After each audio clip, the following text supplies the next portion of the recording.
Welcome to Phil Better TV with my co-host. And Reed. What's your channel, Eric?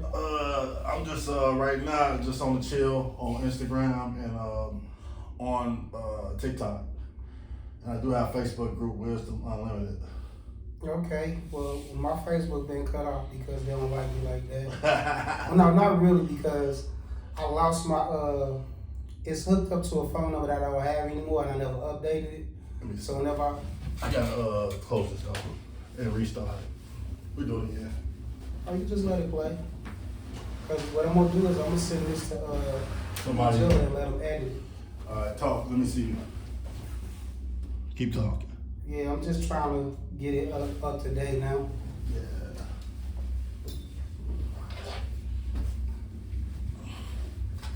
Yeah, so that's definitely it's a plus to keep it going, man. Right now it's pretty good that you're doing what you're doing. You've been doing it for a while, so I took a break because a lot of different things were going on. I tried to start my own business, and that fell apart. And then I was working a lot too. And now I'm in like a transition stage because I'm not working right now. So I got a little bit more time to do stuff that I want to do while I'm looking for the new gig. But that's pretty much what it is now. Feel Better TV, my guy Ari Abdel. yeah, we just gonna do something a little different. Could be the same depending on how you look at it, but we're gonna be going into those topics that people probably as a taboo sometimes, stuff that people might not It wanna may know. be taboo, but to some, but it's stuff that needs to be talked about because a lot of things that's going on today, it only gets talked about when the media push it. And when they do push it, they push a different narrative. It's like what we got going on now. It's a lot of division among people that look like us, and a lot of it is politically based, and they try to make it, these gender wars and these sexual preference wars and whatnot, which none of that really make a difference because as long as you this, that's going to be the overarching view of you. I don't know if it's confirmed yet, but they did say that Willie Lynch had this information they put out to keep us against each other. And I don't know if it's been verified whether that Willie Lynch letter is a true letter, but it's any reason to divide a person. They can find any reason to if you're tall, okay, that's a reason to be divided. You short, big, small, light skin, dark skin, it's always been this divide and conquer. But that's, if you really look at the way the world was conquered, when you talk about worldwide, they used those tactics, especially Great Britain, and divide and conquered the whole world. And then they took their land, had people paying them money off of divide and conquer. That is the oldest method in the book. And even today, in today's society, Republicans against Democrats, rich against poor, anything to separate people and to keep them weak and divided. That's pretty much what it is nowadays. And it mostly started with this country because I got different views on how we looked at it. I haven't got any of it confirmed, but I got people that's on the case, like legendary top cats, Dan Calloway, Chief Pontiac, and Caramoo. I'm saying his name wrong, but a bunch of researchers, even the old school researchers like Mr. Jeffries and Phil Moreland, they know about this country was mostly based upon people that look like us. We the Indians that don't get to claim Indian. I met Dr. Jeffries at one time. I met him at a conference against racism and for reparations. And he was real instrumental in that movement. Right, but it started with that because it's a name that I want to that I have, but I just don't have it on the top of my tongue. Next time I do a podcast, I'm gonna have the names offhand, so it's not like me shooting off the top of my head. But it was coincide. It was like along the lines of Willie Lynch before Willie Lynch came around. take the Indian out of the man, but you can't take the Indian. You could take the how did it go? You could take the Indian out the man, but you can't take the man out the Indian. So what they did was that's part of why how we had this view of the Indians looking like Latinos and all these other people when really they were talking about us. Because if you look at the pictures that came out when Columbus discovered America, you know, all those pictures is dark-skinned people. You know what I'm saying? All them people look like us. Those are the people that they was calling Indians. Well, they got that Olmec head that they got. And that looked like us. That was actually a picture of ancient people. Right. So there is some wide noses, to woolly hair. You know what I'm saying? Stuff like that that's been around that nobody could just take it and hide it because it was so big. Well, I used to have woolly hair. Now I'm just bald. But, you know, but that's the thing about it. Like the pictures of the original people, you know, all of them was dark-skinned people with woolly hair, wide noses. You know what I'm saying? And that's all over the planet. Well, the word Indian itself is kind of tricky. Exactly. If you talk about India, and then you talk about the West Indies. Cause and even that in itself, India didn't become India until late. That wasn't the original name of that country. You know what I'm saying? And even America wasn't always America. Africa wasn't always Africa, and that's just one constant. That's not the countries that got their new names or whatnot as time came along. Cause like Ghana, that was the Gold Coast before it was Ghana. You know what I'm saying? Yeah. And those are more recent names that right, exactly. That was a whole nother continent. That was a dark continent according to the whites. Right. And Africanus, somebody who conquered Africa. All these different views on lands. Then you get into the names and the meanings and when they named this. You know, like even America. You know? Even with the names though, that kind of tricky too because, you know, these are names that were taught to us. It's not really, you can't really say that those are the original names. Well, it's a lot of stuff coming out, and you got to be careful how I talk because you had Tucker Carlson come on TV and ask a guy from Israel about how do they know they are the Jews. Right. And they went into religious context, and he said, no, that's a religion. They are from Europe. So this is something you gotta be real careful about. That's funny too, you talking about the people from Israel and whatnot. I don't want to say the name because that can get you a strike.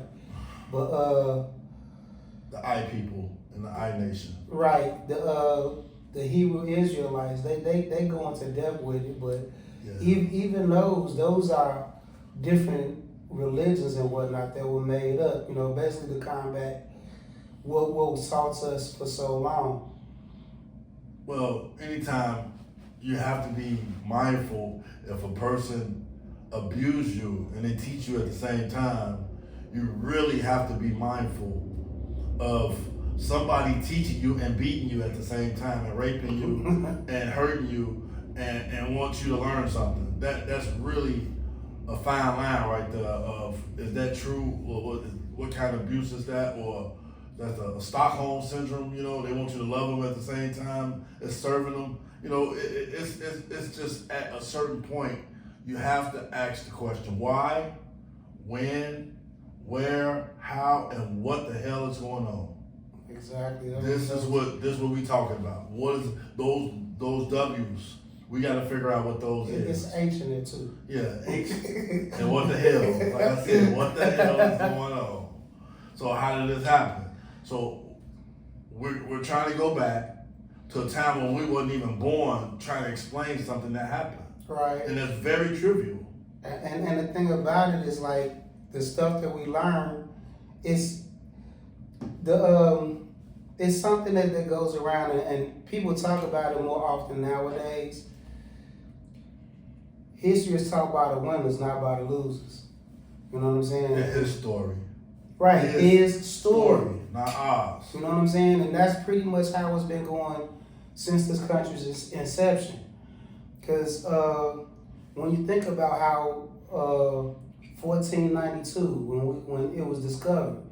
You know, it ain't like it wasn't a whole economy and land and people that was governing themselves before all of this stuff came around. Yeah, they discovered it for them, but people was already here and Right, had and you notice flourishing societies.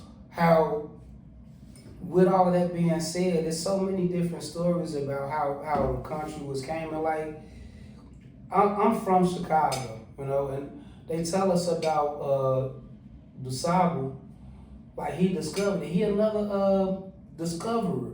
Yeah. Like Chicago was here before him. But he was adding to their society. That's what it was. He was adding on to all the other discoveries that they felt that they were a different society other than the people who was here. The native people who was here already. Exactly. So, and it's easy for him to say that he discovered it because with him being Haitian, he looked like the people that was already here. You know what I'm saying? yeah. And, going into that, like we took a trip about 2 months ago, Star Rock. Those are spiritual lands. They have a story to tell about how the colonists conquered that place, and who was it? The French and the British. Yeah, the French was coming to take it, and then the United States was fighting French, and then they end up starving the Indians out to get that land. Right, and it's so many different places across here. Cause up there where your daughter stays, up north, it's a park, a Native American park right across the street from here. I didn't catch the name of it, but it's so many different places around here. Like if you look at the history markers across the country, and probably where you at now, where you at across the country, you see those different history markers. That's another his story. You know what I'm saying? Like we won't get the original story. Well, I went to a place called Mammoth Cave where they say Indians was down there during the wars, and they would have like places of refuge under these caves, and it was amazing. But that cave, they say that's the biggest cave in the world. It's 400 miles stretched cave. And when you talk about caves, like when this go into the DeSable part of it, like Wacker Drive up here, like all of that, I think it was a lot of underground stuff across the country that was already here. Mm-hmm. We just never got the original names of it or the original people that did it, because like now that this is no longer our country, and we supposed to be 13% of the population, which I don't believe that myself. But and we've been taught his story for so long, especially now with mass media. It turned into like a matrix. It's like a two pills you taking, the red and the blue. And with that said, because like the teachings and whatnot now, because especially going into media, like you don't hear any positive stories about people that look like us. Like for the most part, we've always been slaves. Or entertainers. No, but we came from slaves to get into entertainment and all of that. Yeah. You don't hear, and recently, Cheeto Lenny, that's what I call the president now, because he looked like a Cheeto. But he's a good try guy. to operate like Mussolini. He's a good guy, and I don't got nothing bad to say about the president in case those alphabet letters are watching. Well, I would say he looked like a Cheeto and he operated like Mussolini. So he's good when it comes to taking money. Lenny. He good when he comes to getting money. Yeah. But not keeping it though, because he go bankrupt a lot. But that's another story. Yeah. But going into that, like the media has driven so many different stories about us, like, and I fell victim to this for a long time too, because you know for the most part we looked at as thugs or gangbangers, drug dealers, drug addicts. You know, you don't really see a lot of positive stories about us. The last time we had a positive story, well, a positive outlook on us was Bernie Mac and Damon Wayans and DLU. I think Obama was an impact. Well, I'm talking about in media, okay. not as an individual. Okay. Because those were examples of black families. You know what I'm saying? Where they stuck together as a family unit, and the man leading the house wasn't a bumbling idiot. You know what I'm saying? But good times. Well, they killed James Evans because he wasn't gonna be a bumbling idiot. Yeah, Fred. Yeah. And Fred Sanford was a bumbling. You know what I'm saying? But he was actually a decent example. A businessman. But he was a single father taking care of his son, his adult son at that. But you know. Yeah. And you know, him happened to be friends with Malcolm X too. Probably had an impact. Detroit? No, he was Chicago red. Yeah. But Malcolm was Detroit red. Yeah, so that probably had an impact on how he looked at the world. Dealing with somebody like Malcolm X, it's gotta be amazing to have that type of relationship. I would say so too.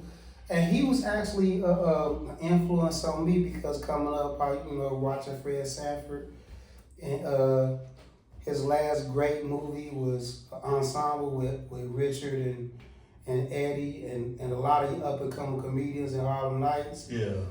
And it's sad to say that he was coming into his own again, because he's promoting another black family again with the royal family, but he had a heart attack on set. You know what I'm saying? So you never even hear about it that anymore. And that was actually a good show. It had Della Reese in it too, and it was a young comedian in that show. I can't think of his name now, but I'll have more of this information as we go along and we do more podcasts. But you don't really. But the point is, you don't see a lot of positive influence of people that look like me on TV. And for the most part, when you do see somebody look like me, they those other archetypes, those stereotypes that's pushed, or he living an alternative lifestyle, or he got a wife or a partner that don't look like him, is not from the same background. You know, you don't really see a black man with a black woman. Even when you look at the commercials and the ads, you don't see a black family. You see a mixed race family. Why you think it's like that? That's what they push. And what's crazy about it though, it's like going into marriage race, because like marriage rates are falling down in our community. But for the most part, when we do get married, we marry a sister. You know what I'm saying? Even though the race for out of other interracial relationships and marriages is rising, it's still the majority of us black men marrying black women. And you don't hear that though, because all you see is the famous dude or the athlete that got him one of the opposite race people, and they push that like that's really what we all doing. LeBron James. Right, but he an outlier though, and he don't really get pushed as a black family either. He just pushed as a black millionaire. You know, even though we do see Savannah sometimes, which I like her because she fall back. She don't play the persona role like the Aisha Curry's and the Tamara Campbell. Attention seeker. Right. You know, she's not trying to put a bad light on her husband or their relationship. You know, he's basically running the household as far as you see. And even if he's not, she's not gonna be the one out front saying that that's the case, which I like about that. And I think more relationship dynamics will fall like that. But that again, I don't want to talk about personal relationships because I'm a single man, no kids. You know what I'm saying? So I already know you one of the people that I look up to because you are married. With struggle. I heard, and we got friends that's married too. Yeah. That touch Lots too. of our friends that are married know the struggles and marriages and relationships, and there's a lot of stuff going on that you have to have like you say, certain dynamics in a relationship. Mm-hmm. You have to have it there, or it's gonna suffer. And I really don't see how a lot of relationships is lasting in this Instagram age and this social networking and everybody comparison. The thief of joy is comparison, and that is the thief that's stealing from every relationship right now, where they see someone on TV or on the social network and they want to compare their relationship to something that they haven't worked for to get on a certain level that the other person on. They don't know if that's even real. So it's a lot of different And you saying factors that in that. it's a story that's out now. Christy Scott and her chef husband, Mm-hmm. they going through their thing or whatever, but that the way it's portrayed on the internet, like for me, that relationship was horrible because all she did was embarrass that man, and he fell along with it. But he went along with it. You know what I'm saying? So he's to blame for that too. But still, like when it's talked about on each side, like women want to be like, oh, he wrong because he got another chick on the side or whatever. But you don't know how long that man was unhappy Yeah. and was voicing his displeasure with her. At a certain point, men just get quiet and You make know? moves. And once that man get quiet, then it's pretty much over with. Yeah. But somebody might And that go don't on, have that's not just that's not relationships either. That's in general. You know, people, that's with friend relationships and all brothers, that. sisters. Once their relationship go flatline and quiet, you know something is going on, and that's time for you to take account for what's going on, and that's if you're accountable. And that's another thing, accountability. Very few people in relationships nowadays do not want accountability, even if it's friends, brothers, sisters, spouses, children. People do not want to be accountable for their part and the damage that they caused. I can say that too, because I know I've had a few relationships where I was part of the problem, but at the same time, because of the type of person I am, I wanted to try to fix that problem instead of letting it go to the wayside. But I made a lot of wrong choices in partners too, because whenever I was trying to fix it, asking what's wrong, I would get a wall. You know what I'm saying? Like, it's something that's generally true. You know, a woman will leave a relationship long before a man will, and he'll never know. Yeah, it's true. They'll check out 10 years ago and you won't even know. All right, and you thinking just because she's not saying nothing no more, everything's cool, but she got side meat or whatever. Well, this day and age, it's all about convenience. People want that convenience of, I won't be taken care of, but I'm still gonna go do what I want to do on the side. So and that's another thing too. Like, adversity hit people differently and how they deal with it. Some people, like, when it does get adverse, they'd rather find the next easiest thing and try to, instead of working through it and try to figure out how it can be fixed. I've been on a mental health journey for about 4 or 5 years now, because I had a bunch of different things like, family and personal relationships that wasn't going like I wanted to. So I was trying to find out how I could fix it myself. So, you know what I'm saying? That go into, like I said, me seeing a therapist and talking through things that I couldn't talk with other people with. yeah. And that was a big help for me too. Yeah, I've done the therapy, and at a certain point, you acknowledge the things that's going on and come up with the solution. And sometimes you should just sit still and just figure out who you are as a person, what you stand for, what you're gonna represent, what standards do you have in life. If you just sit back, because the first thing people say sometimes when stuff happens, oh, this ain't me, that means you know who you are. You got an idea that this ain't what you is. You are not that person that they think you are for them to be trying it on you. So you say, well, you know what? This ain't the type of relationship that I see myself in. So that means you got an idea of who you are. But if you don't know who you are, then you're gonna get tossed back and forth by people, and they're gonna treat you pretty bad. That goes to another old saying, if you stand for nothing, you'll fall for anything. And it's a lot of stuff like, coming up now, it's easy to be one of those that fall for anything, because it's a lot of broken homes where you basically grow up teaching yourself, because there's not a lot of people to teach you. And that was pretty much how it was for me. The only, no disrespect to my pop, he was who he was, and I love my brothers and sisters from him. But like, I didn't know the man until I became an adult. You know what I'm saying? And the only male figure I had in my life was my grandfather. And I lost him when I was 19. So, you know what I'm saying? It's been 30 years of teaching myself, you know what I'm saying, from that point.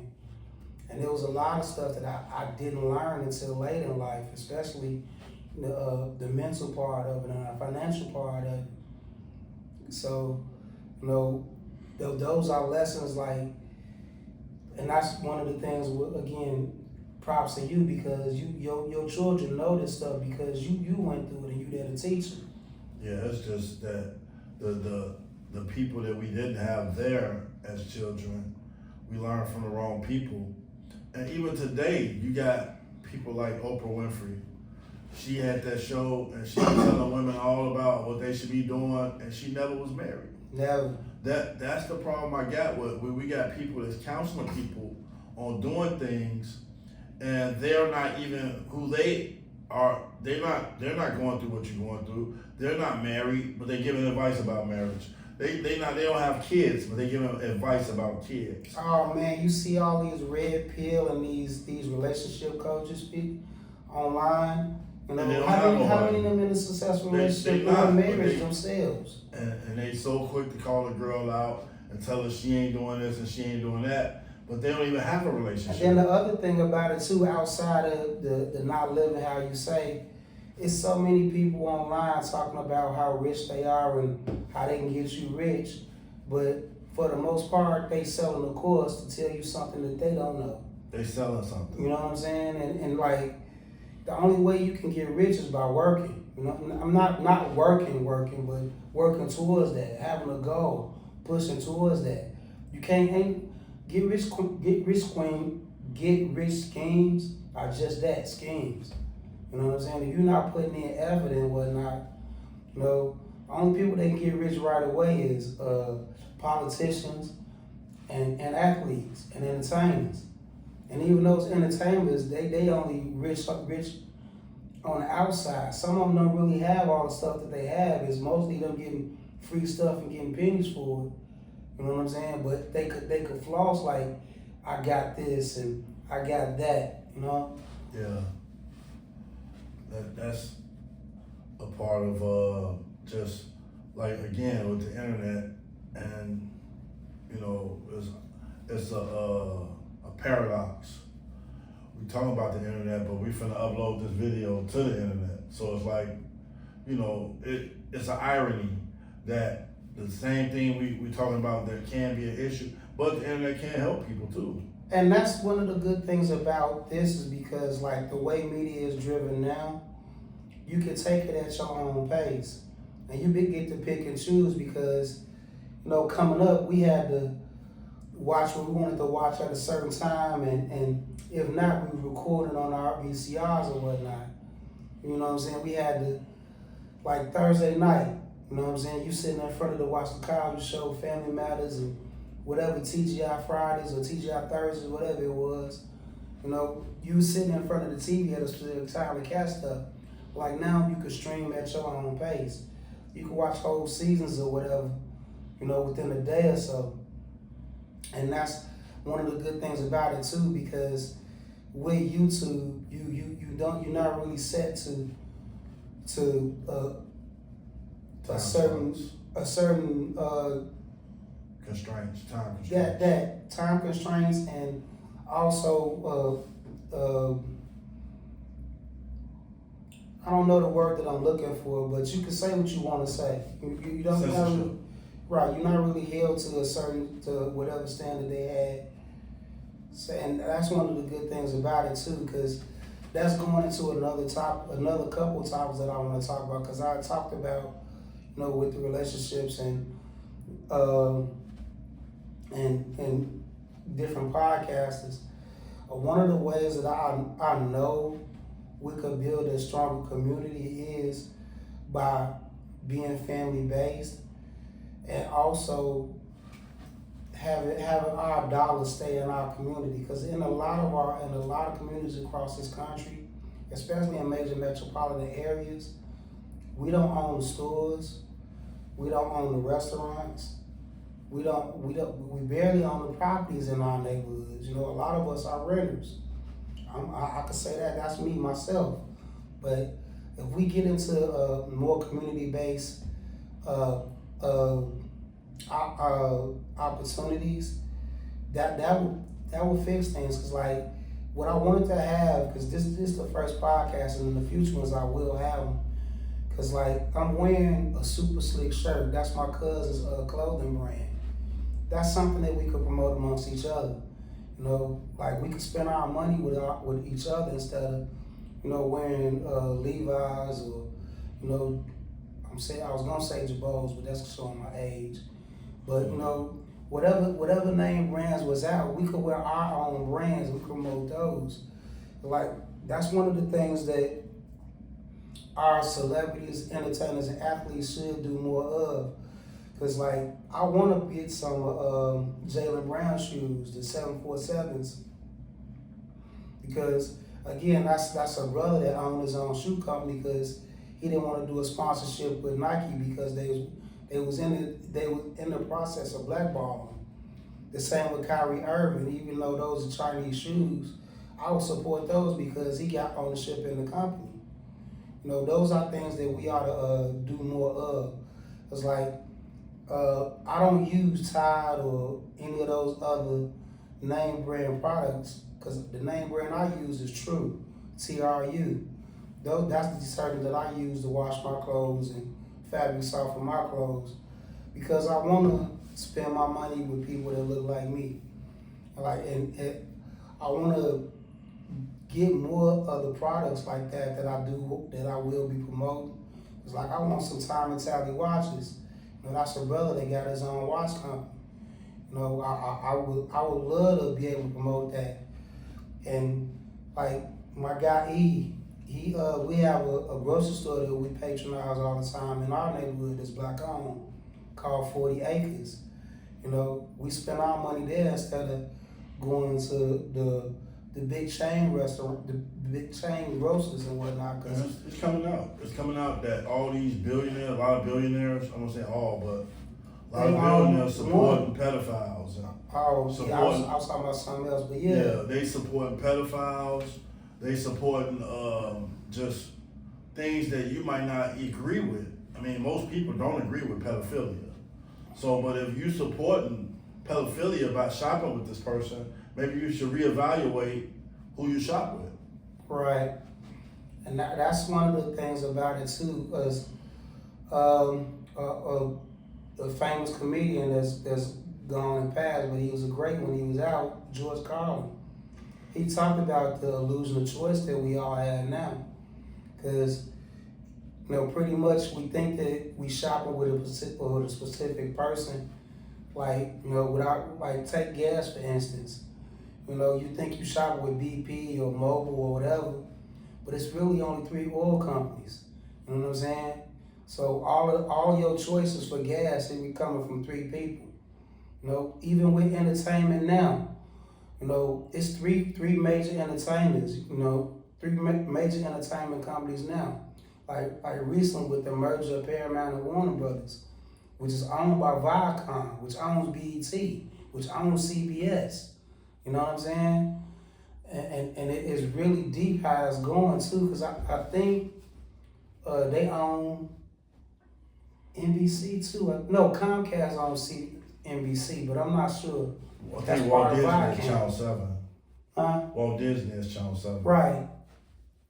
And ABC, ESPN, and a bunch of other affiliates. All of those it's like basically only 3 major entertainment companies that's promoting all the stuff that we see now.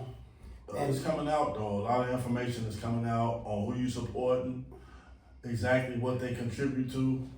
It's all in the searching. You just put the search word in Google and you'll see what company represents. If they represent with your core values, like even some jobs, they donate to pedophilia. So you got to really be mindful that, okay, is this what kind of system I want to support? Where kids are being abused and sold all across the world, you know, and this is at a certain point you gotta draw a line and say, man, I'm done. You know, like I didn't know Bath and Body was a part of that. Victoria's Secret was a part of that. Justice was a part of that. So, you know, not that I go to those stores, but like those brands are You're not wrong with Bath and Body Works. Now, if you was famous brands. Victoria's Secrets, that is something different. Yeah. I'd have to side eye you then, but you know, ain't nothing wrong with getting some body. Yeah, but now I got to find the equivalent of that brand and the product that I like. I gotta go find somewhere else, and hopefully, it's not supporting pedophilia. It's funny too, what you talking about the different brands and finding the equivalent, and like that go to what I was talking about a little bit earlier with the black equivalent, because in 2017, I found out about that's when I was gaining more financial literacy, and I went to Louisville, Kentucky for the Black National Convention, All Black National Convention, which was something that was promoted by Boys Watkins, and that's why I met the owner of We Buy Black, which was basically like an Amazon for black products. It has a different name now, but that's where I found out about True Detergent and all of that stuff. And what was cool about that though, and that go into the influencer part of it too, because Boyce Watkins was basically speaking on, you know, Black Pride and, you know, the Black Dollar and what I was talking about. He even had a couple conventions up here, which was one of the founders of Black Dollars, promoting Black Dollars, was Dr. Claude Anderson. And I met him before too, cool, but like he's up there in age when I met him. Powernomics. I got that book. I actually got one. I got 3 copies, and I gave away 2, and I got one for myself. It's a good book. It's a good book. But yeah, I just know that, you know, when you talk about money and finances, right now it's really hard right now for people, especially with the oil prices going up, the war in Iran. And see, you talking about oil prices, that go again to those 3 oil companies, and like now, with this company bombing the places with oil like Venezuela and Iran, that's all the bully economics that's going on right now.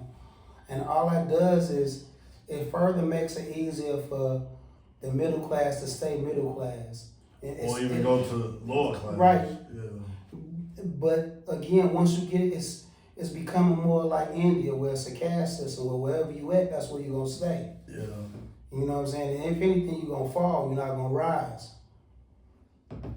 And that's one of the sad parts about what's going on now, which goes into another topic that I want to delve into more often.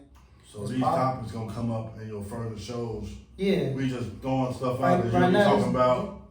These are some of the topics you'll be talking about in your later shows. Yeah, cause like now this is off the top of my dome. I didn't come prepared for any of this. Cause like going in the future, I'm gonna have notes or whatnot. If I haven't gone other people on the show and go back and forth with people that really might know a little more about the subject. That's my plan, even if they not here with me, cause I'm gonna be shooting here. I'm gonna be shooting in my house maybe. I'm definitely gonna be shooting at the Orchestration Studios.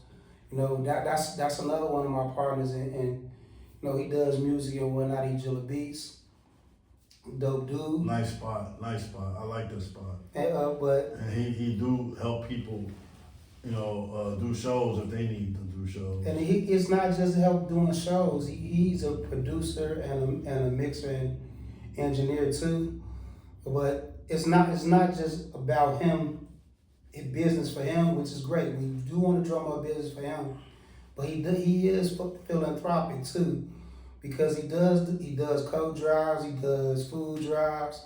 You know, he does a lot of stuff. And one of the things that got me hooked up with him is because when I was with one of my friends that does the music too, Jay Enormous, you know. Shout out to Jay. But he plugged me with him, and when I was with him during the pandemic, when the world was falling apart, he got me into entrepreneurship. You know, I was running my own snack shop, and that's what actually was a forefather to me doing Phil Better TV. You know, which is what I fell off from now, because once everything fell apart after, you know, the pandemic fell apart, well, the pandemic was over and everybody got back to work, you know, I wound up losing the business that I did have. Not that I'm not gonna try again, but I had other priorities as far as my two biggest fears, you know, being homeless and losing my choppers. You know, I still got my choppers and I still got my crib, so yay. But that go to the further topic that I want to talk about is politics. Is something that I'm gonna delve into more deeply once in future podcasts. One of the things that we have going on now is this two-party system have you thinking one is better than the other, and that one is always demonizing the other party when both are more closely aligned to the other than they care to say. And saying that goes into what I was talking about earlier, that the quickest way to become a millionaire is through politics. And that's because once you become a congressman, and sometimes even smaller, like aldermen and ward bosses and things like that, once you get into that, you get so many different companies and lobbyists that'll pay you not to be for the people that you're supposed to represent. Because I think a big lobby now is that APAC. All of the little politicians got one of those. But what one of the biggest examples that I have for it, and this is something that I want to talk about more in the future too, is term limits, because Kentucky got one of the oldest senators and one of the richest senators that been around. Started out probably as a trail car. Yeah, Mitch McConnell. Now he going through dementia now, but he's still in office. But dude is like almost a billionaire, you know. But he didn't come from those beginnings. And like now, Kentucky, one of the poorest states in the country, but he is super rich. But he don't talk about that though, and that's mostly because he been in office for 40 years. Yeah, the money not coming down to the people. And because the money that he getting is from those lobbies and those corporations. That those are the people that we elect in the office. That's who they represent more than the people that elect them in the office. A recent example is the chick in Minnesota, Ilhan Omar. You know, she came in as a Somali immigrant. Now she, you know, had a negative net worth. Now she a millionaire, you know, and it's only a first term, or she's probably a million now. No, she got like a net worth is like 30 million. That's millionaire. Yeah. So no, and I think she only had 2 terms, if that. You know, how you go from negative to 30 million? You know, that's because you've been in office and the people. Well, that's insider trading. That's that too, but it's more along the lines with the companies and the billionaires are paying them to represent them and not the people they let in office. Kickbacks from the foundations and all that. You know, and those passes we were talking about earlier. You know, and then they create all these different shell companies and whatnot to hide all of this stuff that they doing. You know. Well, it just came out with Christy Norm. Well, she was. That's why she not DHS no more. Because she got a company that was made 8 days prior, and they didn't have no address or nothing, and they get, it was like 150 million or something like that. Crazy. But and the only reason why is because more people are researching this stuff now. But they got watchdog groups too. But these watchdog groups is only watching certain people. They not watching all of them. Which is one of the things that I want to talk about more in the politics side, is we should have term limits. None of these people that's supposed to be representative should get more than 3 terms. You know, I mean, if they get elected back in the office, fine. But if you do 3 consecutive terms, somebody else got to get a term, bro. You know, you can't stay in office getting all these kickbacks and all of this stuff, and nothing is happening, you know, because if you become more complacent with what's going on now because you're not in the struggle anymore. Yeah, that's politics though. They at a whole other level. They got so much money coming in, and they don't have to do nothing but just keep collecting money. But do you agree with that though? Term limits? I think it should be some type of limits. If they're abusing it, it's gonna have to be some type. I don't think abuse or not. I don't think you should be able to stay in office unlimited. Cause like here in Illinois, we got Danny Davis been in office forever. He been in office since I was in grammar school. You know what I'm saying? And he's still in office now. Well, he gave, I think somebody else running for the seat, LaShawn Ford. But how long did it take? You know, that's like 50 years. You know what I'm saying? But that being in office for so long and you're not really represent, right? At that point, you just become a talking head. And they know the lingo of the speaking of the Ford guy, like there's so many different stories about it, and I know it's politically based, but like all of them getting paid by the same people. Some of them get more depending on how they pushing it though. Cause like I think every last one of the people that's running now is getting some type of kickback from one of these ICE foundations for having a facility that's supposed to be one of the good ICE facilities or whatever. Well, and that's the other part. You talk about ICE in itself. That's a whole other subject in itself. How do the president of the United States have his own gang? He always had his own gang though. But ICE was created. What about the ICE, the new ICE gang? Yeah. Immigration, something, yeah. And they can shoot people and not be held liable. That was a burning point in Minnesota, and they didn't think Minnesota would fight back, but they did fight back. They fought back. They came to Chicago fought back.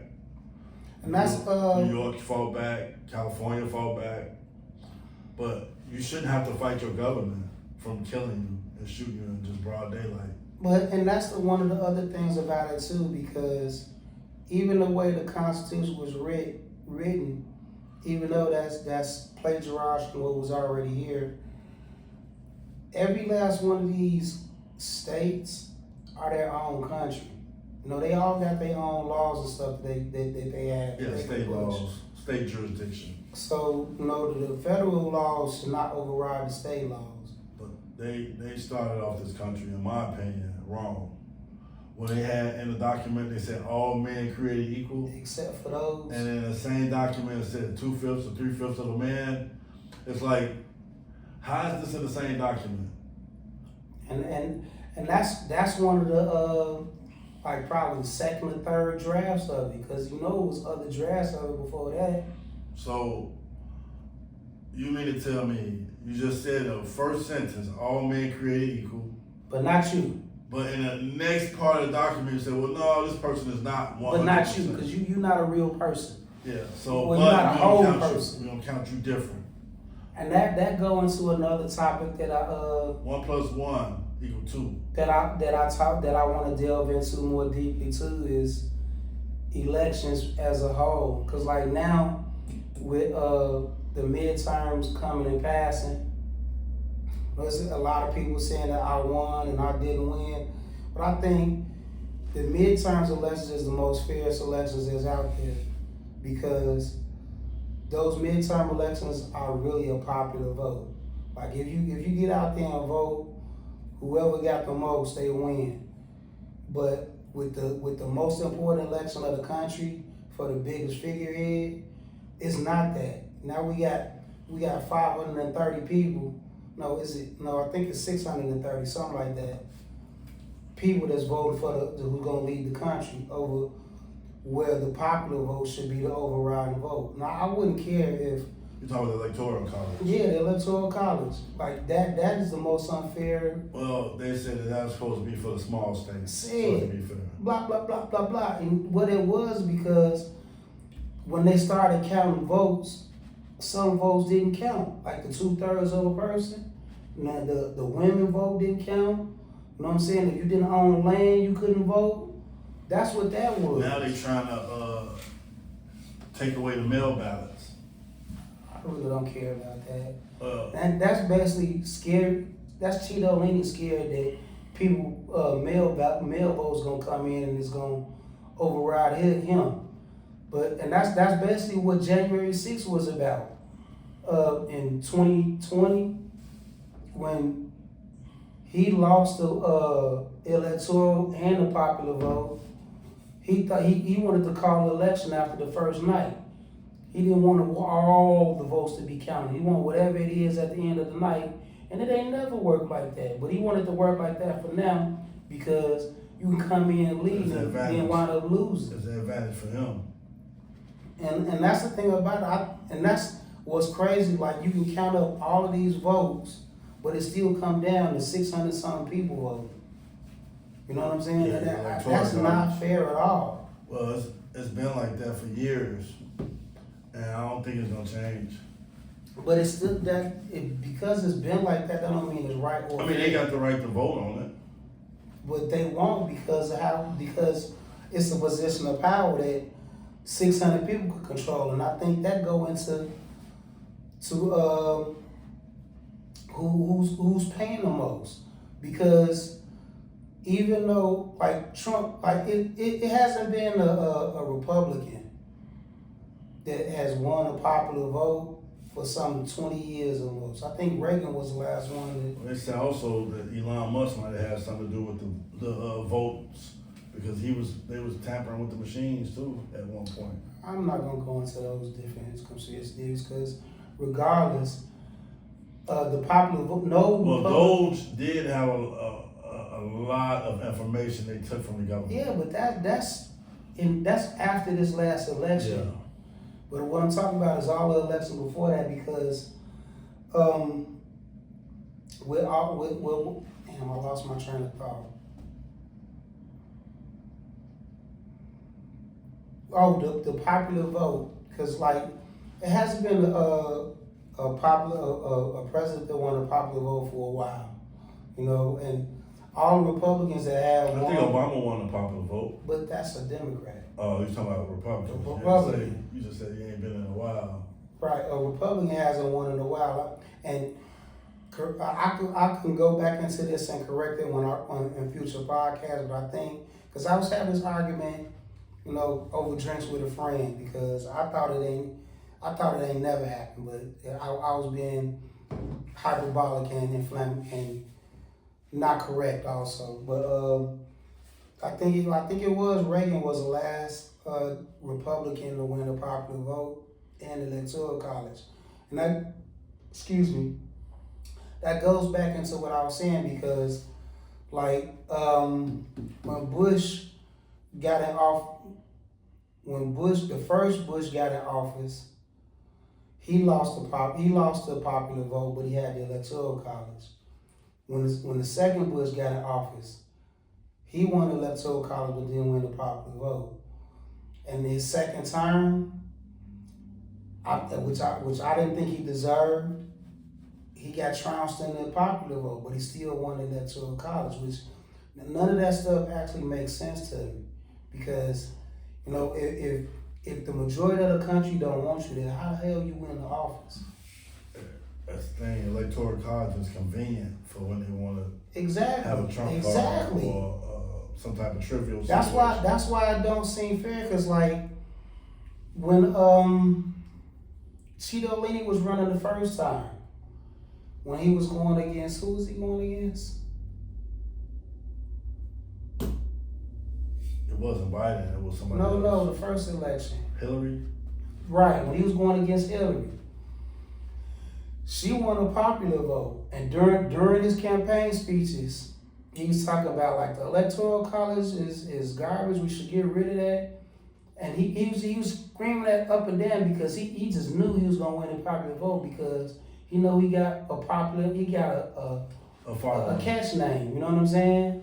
Like we've been following Trump before we got in office. You know, we was on this side because, you know, rich guy, blah blah blah. But once the election was over with, and he lost the popular vote. Now he a champion for the electoral college. So that go into all of that, you know what I'm saying, and that's why I I'm not really a fan of politics as a whole because I think it's all corrupt. Well, you gotta realize that they have to do what's best for the interest for a lot of people. There's different views. Like Obama, he was a black man, right? So he had to still be a black man and do for other nationalities at the same time and not just for blacks. A lot of people say he never done nothing for the black community. I disagree. I went to a nice museum in DC that before he was in office didn't exist. And it's called the African American Museum. It's in DC. It's real nice. So many different floors and all this information about blacks is in that museum. Is that something for the black people, or is that just something? No, that's something for black people because that's no, it's not. That's because everybody can go there. No, but what I'm saying it's a legacy, a historical legacy that reminds of black excellence. See, but still, if you didn't have that, you could say, well, we don't got nothing. This one, when they say that's not what they saying when they say he didn't do nothing for black people. What they saying is he didn't enact any policies that directly benefited black people only. Well, he did the Affordable Care Act. That wasn't for black people only. That was and that's another thing that I want to talk about because I'm one of the people that benefited from that because I got a medical condition myself. So you benefited directly from what Obama did. It wasn't just for me though. I know, but it's still something you benefited. Right, but that goes into only for black people. That's what they mean when they say he didn't do nothing for black people. Well, like hold on. When I say that, because like when he was in office, the alternative lifestyle people got a lot of policies and stuff and bills enacted specifically for them. You know, it wasn't for nobody else. It was for them. He even gave reparations to Native Americans. I think. Correct me if I'm wrong. I'll go back and look it up. But Native Americans, the people from Germany that came over here, and the Japanese people. I think all of them got reparations while he was in office. And that's specifically for them, that group. Okay, so before him, what black man inspired black people to even become president? What does a figurehead mean though, bro? That means a lot. No, it don't. Because Jesse Jackson and Charlie Chisholm. He didn't do it. No, but they applied. So that's what I'm saying. So he was the forefather for Obama. Because he kicked it off. Charlie Chisholm did it before him. So for people to see that a black man can run 2 terms successfully. What does a figurehead do? Like that aspirational and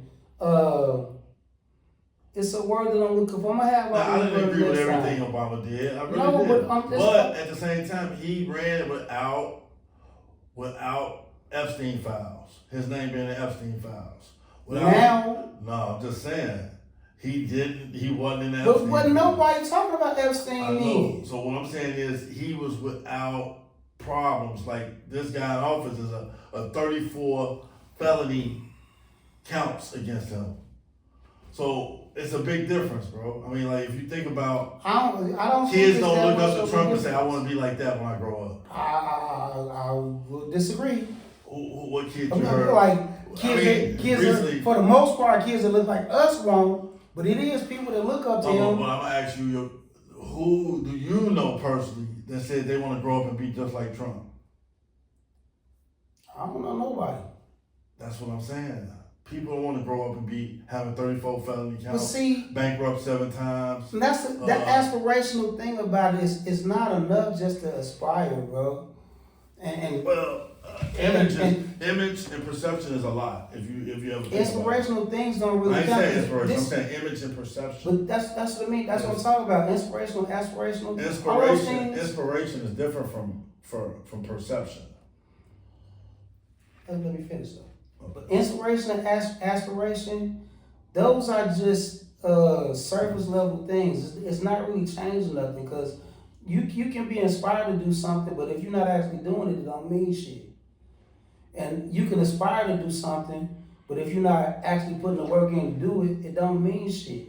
Yeah. So this is what I'm saying. So before you heard that Tupac song about how ain't gonna never be no black president, you know what I mean? And then it became a black president, that was a barrier in itself. That in his mind, in the hood people mind, there ain't never gonna be no black man as a president. Now, will it be a black woman as a president? Is that possible? So what I'm getting to is that he already broke barriers in black people's minds that we can be a president. And that's the goofy part about it. The country been around for almost 300 years. Correct. We still talking about barriers being broken. Yeah. By people that look like us. That's all, and that's what I mean about the aspirational, inspirational part of it. Fuck them barriers. You know what I'm saying? And that's the easiest to say if you never did it, break it. I don't want to. I'm not looking towards it. Okay, so you want a separate society? It's not even a separate society. It's a separate community. Yeah. You want a black Wall Street. You want segregation. Exactly, and I don't want it just here. I want it all over the place. You like the Islam? They want their own state. Their own state. I would love that because before segregation came around, all our communities was thriving. Like after Reconstruction, it was black Wall Streets from California to Maine. All over the country, even in the rural sections of the country. Nebraska, Idaho, South Dakota, it was black Wall Streets all over the country. Okay. When you hear about the black massacres in this country, those are all black communities that were thriving and had their own stuff. I'm not just Tulsa, Oklahoma. No, Chicago had it. Like so you don't mind that? No, okay. Because they already have it now. So we are integrated. Yeah, we are. And we could still be integrated in the society, but we can have our shit don't worry about what we do. Well, we had gentrification gonna come and but we can prevent that if we make the black dollar stronger. Well, it was actually say that again? No, it was actually laws put in place for you not to segregate. Okay, there's laws put in place, but it ain't like it ain't happening. But when it happened for white folks, nobody say shit. When it happened for the Indian folks, nobody say shit. When it happened for the Chinese folks, nobody say shit. So saying that it's a law in place don't mean that law is gonna be strictly upheld. It only get upheld when it's us. That's the only time shit get enforced. And hold on. And if we could build a better community, a strong community, especially amongst us, that would change the narrative. So to have a community, you mean you have to have leadership. True. So who is the black leaders in our community? See, and you. Hold on. Don't run away. Don't run away. Come back here. Come on back. Jesse Jackson passed away, right? And Malcolm X gone, Martin Luther King gone, Gaddafi, all these people that had black power is gone. So who is the leaders in the black community? Is it the musicians? Is it entertainers? Is it, athletes? Who is speaking up on behalf of the downtrodden community and of the black community? I am. Are you a leader? I want to be. No, I ain't asked you, do you want to be? And that's the thing I said, are you a leader? But who can we count on now to do that? I'm asking you, because you're talking about because this is the thing about community. Right, but that's the thing that I preach about. And I'm all about that. And because to count on somebody that's paid for by the corporations and the billionaires will not get us far. And that's pretty much what all the athletes and entertainers are. Because even though LeBron is a positive person, he won't say certain shit because he don't want to ruffle feathers. He don't want to mess up his bag.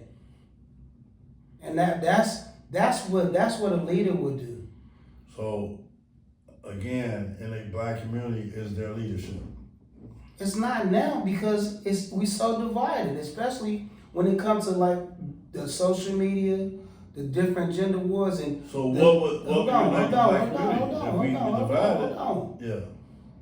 Because we so divided with all these other things going on, and then and again with the social media, the gender wars, blah blah blah. We have to build a coalition that ostracizes all of those type of things before we start trying to worry about one specific leader. So because but a leader is somebody who leads people. Right. People follow this person. People are gonna follow this person because he has something that he can provide for them, those group of people. Where is that person in the black community?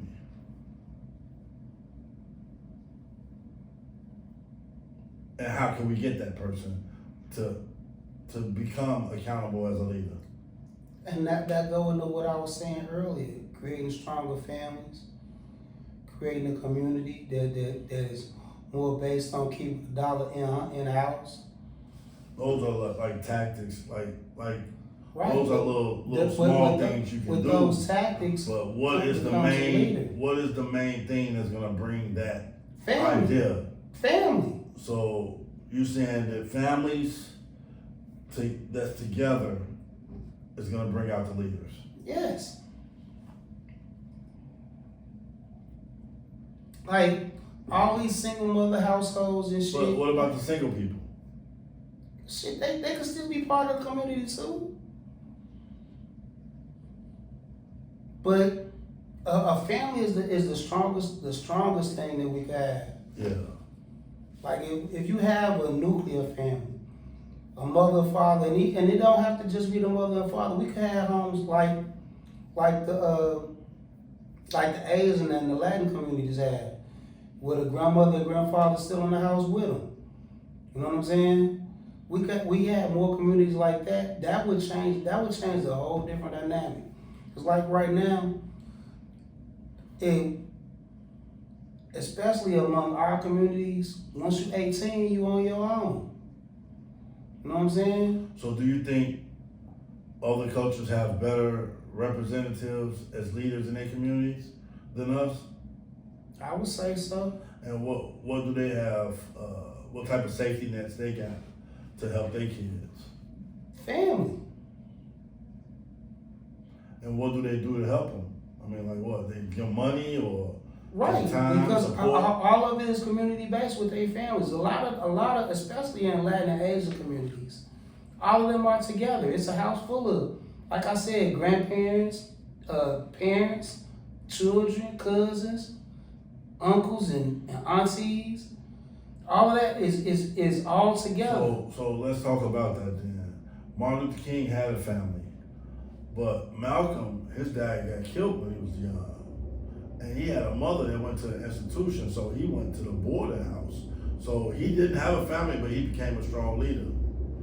Martin Luther King had a family, but he became a strong leader. So I don't know if that's the same thing what you're talking about. Family is the reason why. It is because Malcolm didn't have a family. You bring outliers like that. That's not the norm, though, bro. What?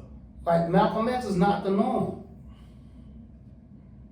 Even with Fred Hampton, he was raised in a family. You know what I'm saying? Like for the most part, all the leaders that talk about from us, if it wasn't a two-parent household, they at least had a strong family dynamic. And the ones that didn't, they were self-taught. And it was somebody else that taught them that family dynamic, that they upheld for their own families.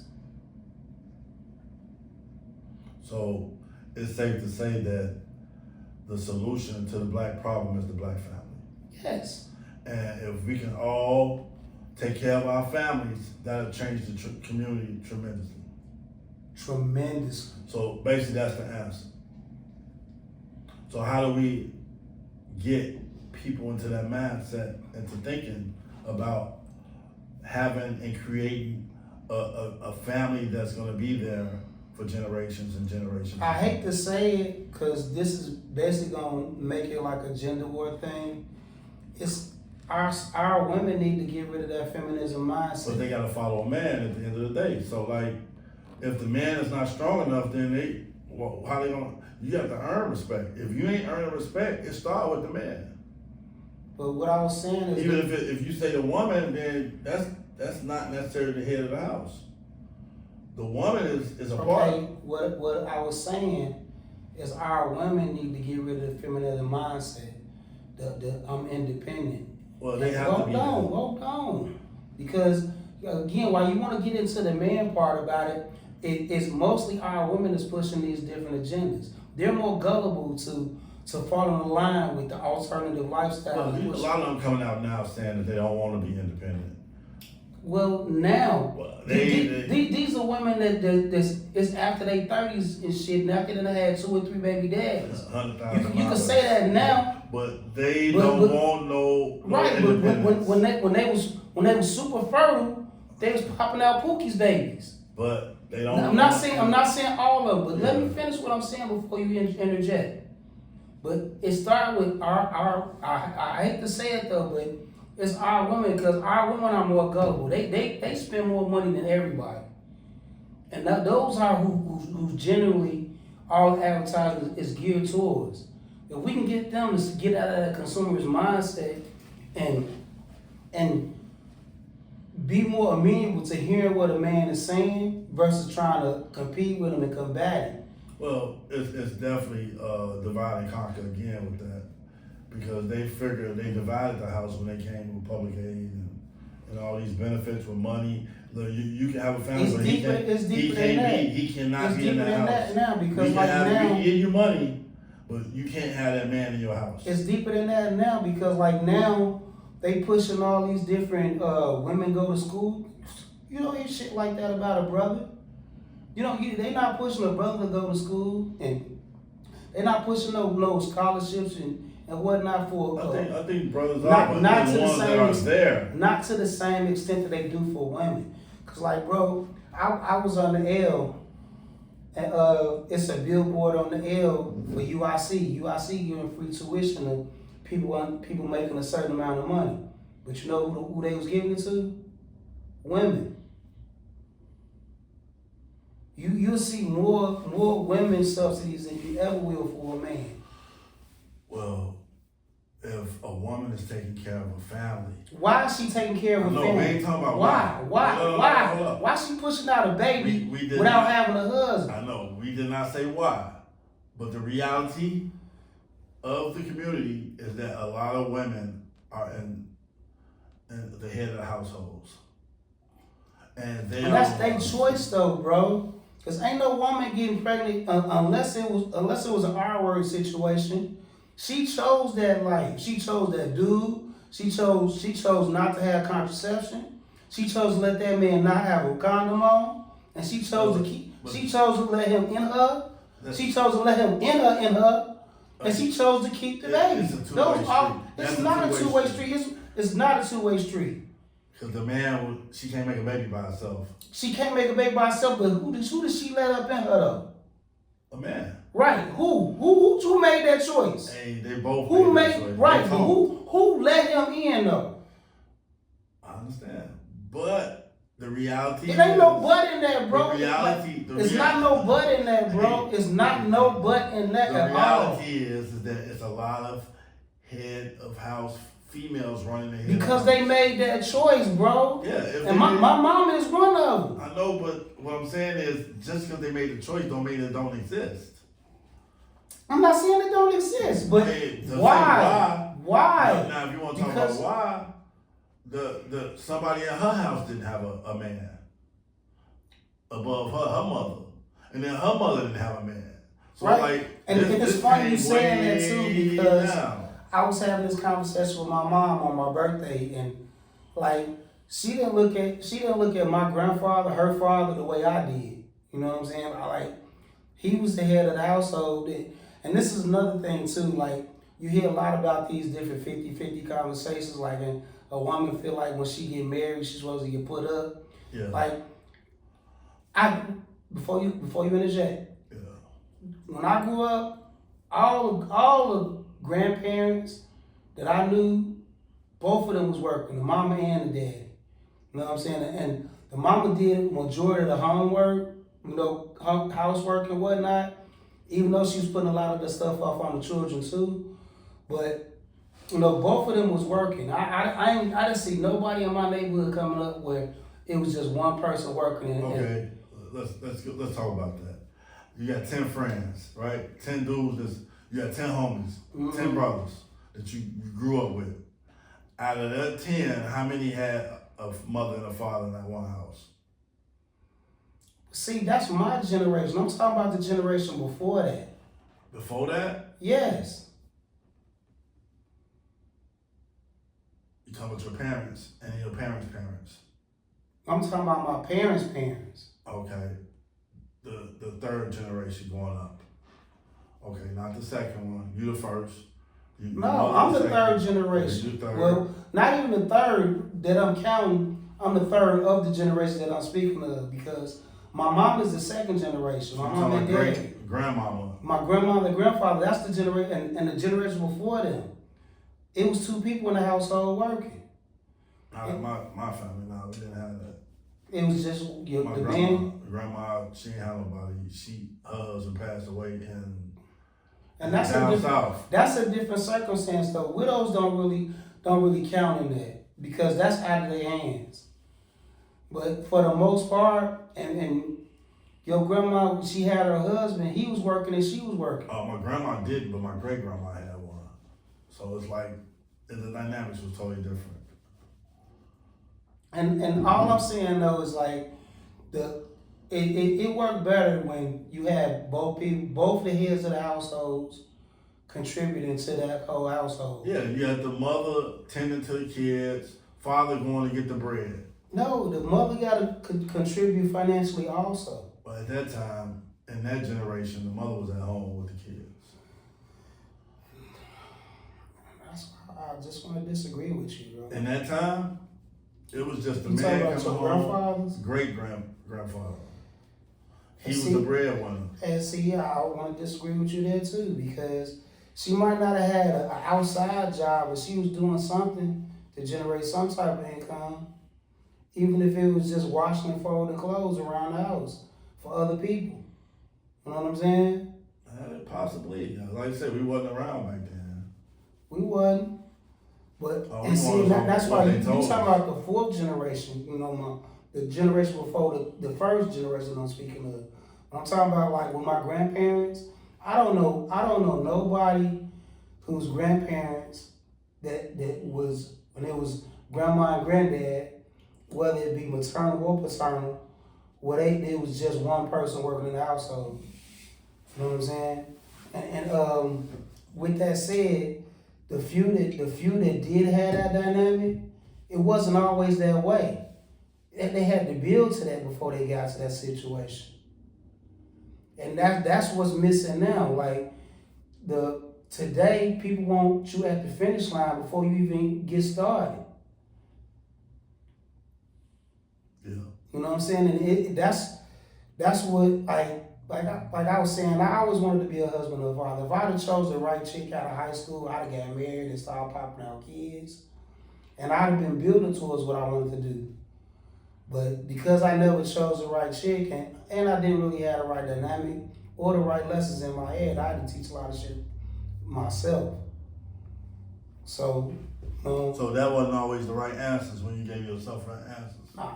So like the first time I learned about women was when I had a buddy named AB. He told me, hey, you go get a girl, you sleep with her, and you leave her. That's it. I didn't have nobody telling me what the real life was like, but this is what, when you come up in the streets, this is the type of counsel or the type of instruction you get from your buddies or whoever you with. And it wasn't nothing right about that. That it was no truth in that. So how you gonna have a community just doing that? See, that go into the second generation because a lot of, after our grandparents, it was mostly single mamas. You know what I'm saying? and that go into the 60s and the 70s. Yeah. Well, that's when feminism started booming. Well, feminism is taking a turn. It's taking a turn now. Since Trump got in office, a lot of stuff has changed. A lot of those laws got changed. A lot of funding got stopped. A lot of decertifications on how they view college grants now for like women fields. A lot of that's It's not changed. just women fields. This shit that's directed towards people of color. Yeah, that All too. all the DEI stuff, but Well, what they call minorities. yeah. But again, as of now, it's still being pushed towards women are better at education. Well, there's more women with PhDs than anything, black women. So they had to change the curriculum. And that's the thing about but it's also a lot of women with a gain of student debt and PhDs and stuff that's not gonna be nothing to help. You know what I'm saying? Being having a PhD and being able to write letters is not really worthy of anything unless you a speech writer. But how many of those getting paid? You know what I'm saying? I mean, it's always a way. You just gotta. But that's the thing about it. Like, education is cool if you're going for something specifically that's gonna further your economic value. But for the most part, a lot of these degrees is just a piece of paper that you're not really gonna use. Yeah. And a lot of stuff got taken out of schools. Like when we was coming up, we had wood shop auto mechanics and vocation. Yeah, we had vocational training. Now you gotta pay for that outside of high school. And now that go back into my mama's generation and before, you can come out of high school and go straight into a career, as a mechanic or whatever, carpenter or whatever, because you learn the basics in high school. That's not how it works now. Well, you gotta also take in the fact that it's more women than men. What they got to do with teaching? I'm just saying in reference to like how when you got a adverse number on one side, it's gonna change the dynamics. Like women do education, they teach kids, they're around kids, they're mothers, they already got the knack for being around kids. And men is usually hard labor, hard work, welding, lifting, doing like things that most women are not trying to do because this heavy workload is based on physical body mechanics. You know what I mean? And like if you say, hey, you say, hey, I got this moving job. We're gonna be moving refrigerators and stoves all day. Most women ain't gonna want to do that. You know what I'm saying? Right. But if it's something like, oh, well, you gotta look at kids and take care of kids, most men ain't gonna wanna do that. Right. So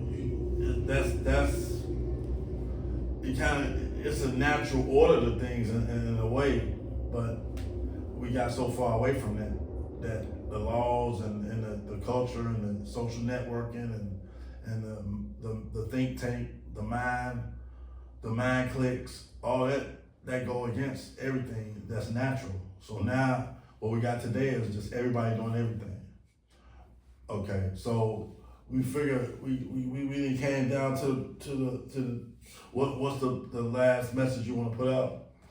We're gonna table this discussion and come back to it again. But for our next few talks, we're gonna have it just on one topic and just talk about that from there instead of being all over. Yeah, it's a brainstorm, just throw it out there type thing, just to get acquainted with us and some of the stuff we're talking about, and hopefully, my thing is that like the bottom line is get the families back together and just get. See why you was combating me so much and you agree, man? Get the families together. Phil Better TV. No. I did a paper on this. Before you even talked about it. But you see why you was against what I was saying, No, I'm objective. I have to be objective. Objective, my ass. You have to advocate different thoughts to even to compare things and get more big great information. debater face ass. Yeah. So yeah, just each one teach one and keep it 100 out there, you know. All right, bro. All right, peace out, y'all. I don't even think you recorded on this.